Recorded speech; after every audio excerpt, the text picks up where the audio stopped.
Hello Scorpio, welcome dito sa aking channel, Kapalaran 888. Welcome guys. Alam mo natin ang unexpected na message, blessings na posibleng dumating sa iyo for the year 2025.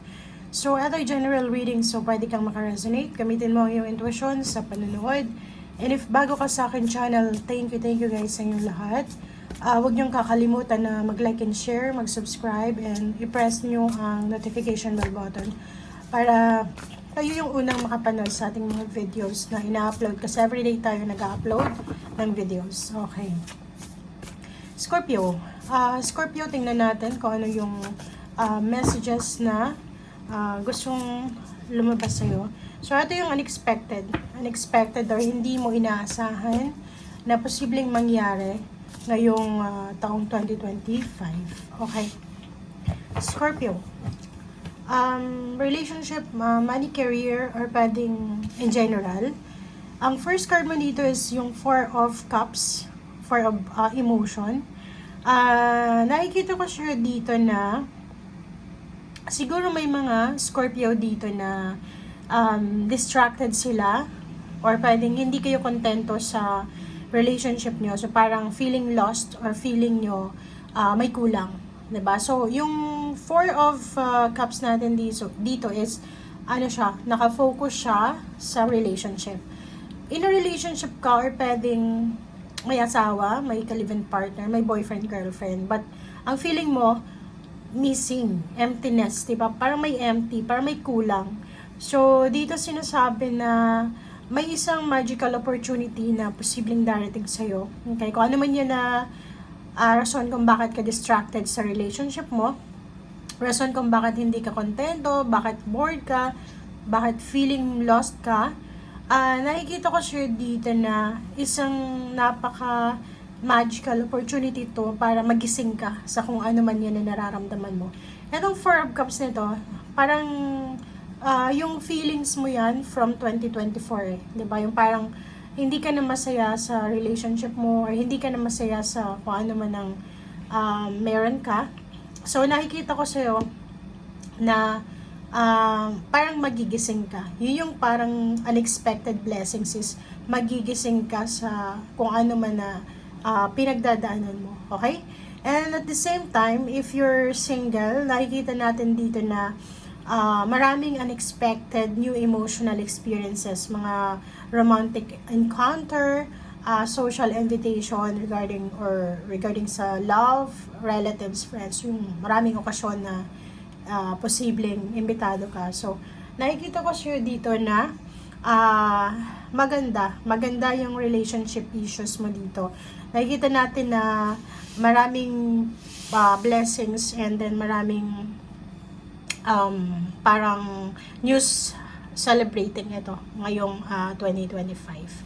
Okay, so tingnan natin kung ano pa ang messages na pwedeng makaresonate ka. Scorpio, have courage to ask for and accept help. So nakikita ko siya dito na maraming gustong tumulong sa'yo. Kung halimbawa for the year 2024, 23, 22, or backwards, hindi masyadong visible yung mga taong pwedeng makatulong sa'yo. But for the year 2025, kailangan mo lang humingi ng tulong and then maraming makikiramay sa'yo or dadamayan ka sa kung ano man na kailangan mo. And yun, ask for and accept help. Kasi may help na parating sa'yo and at the same time, if you need help, may help na posibleng parating sa'yo. Okay? So, merong parang answered prayers na mangyayari sa'yo. So, be open kasi atong message na to is parang sinasabi sa'yo na minsan hindi tayo masyadong open sa mga blessings or sa mga possibilities kasi minsan kinukontra natin. Diba? So, dito sinasabi, trust your intuition. Okay? So, for the guidance, makinig ka sa sinasabi ng iyong intuition. At the same time, makinig ka sa kung ano yung instinct mo. Regarding money, career, financial, sinasabi sa'yo dito na makinig tayo sa sinasabi ng ating intuition. Okay, Princess of Cups. Yun, relationship, babae ka man or lalaki, nakikita ko sa'yo dito na may relationship na posibleng darating sa'yo, or yun na nga, from Four of Cups, nakikita ko may mga hindi kontento sa relationship nila for the past years. Ang posibleng maaayos siya. Okay? And new love life, new friendship, new connections. Yun ang nakikita natin dito. Okay? Next is, okay, so sa trabaho naman, kung ano man yung kinakatakutan mo sa trabaho, ay posibleng ma-overcome mo siya. So, for example, takot ka sa iyong employer, takot kang mawala ng trabaho, takot kang mawala ng income. So, nakikita natin dito na maayos yan. Okay? Yun yung unexpected events ngayon is magkakaroon ka ng security and stability sa usaping trabaho. Seven of Cups, kung medyo namimili ka ng karelasyon or namimili ka ng mga suitors mo, kung single ka, nakikita ko na bibigyan ka ng pagkakataon ng universe na makapamili or mapili kung ano yung gusto mo. Kung ikaw ay naghahanap ng trabaho, gusto mo ng stability, promotion, salary increase, nakikita natin yung possibilities dito. And Knight of Cups, ang daming magkakagusto sa'yo, lalo kung babae ka.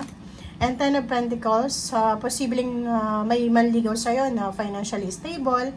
Or nakikita ko share dito yung travel. Pwedeng may makakapag-asawa ng mayaman, or pwedeng makakapag-asawa kayo ng mataas yung posisyon sa trabaho, politiko, or galing sa mayamang pamilya.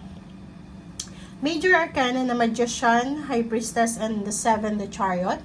At ang 3 cards na to is nagsasabi sa'yo na emotionally and financially, maganda yung takbo ng buhay mo. Ito parang in general, sinasabi na relationship, money, magkakaroon ng balance siya. Isang milagro ang posibleng darating sa'yo. Isang hindi inaasahang pangyayari like mga encounter events or pwedeng mga iba sa inyo dyan na hindi mo talaga in-expect na makilala mo siya, magpakasal ka sa taong ito, ganito, ganyan. Makinig ka sa sinasabi ng intuition mo. May iba din sa inyo na pwedeng makatagpo ng karelasyon sa pagta-travel, sa loob ng aeroplano, sa ibang bansa, or sa kung saan pa man. Meron ditong relocation, pwedeng lilipat ka ng bahay, lilipat ka ng trabaho, lilipat ka ng country, or lilipat ka ng lugar. So, overall, kung makikita mo dito, sobrang ganda. Sobrang ganda. Major events ito na darating sa'yo. Okay? Everything happens for a reason. So, kung ano man ito na dumating sa'yo sa 2025, deserve mo ito. Okay? It's continuous progress, movement, and Chariot, pwedeng may bibili ng sasakyan. Ayun nga, magta-travel.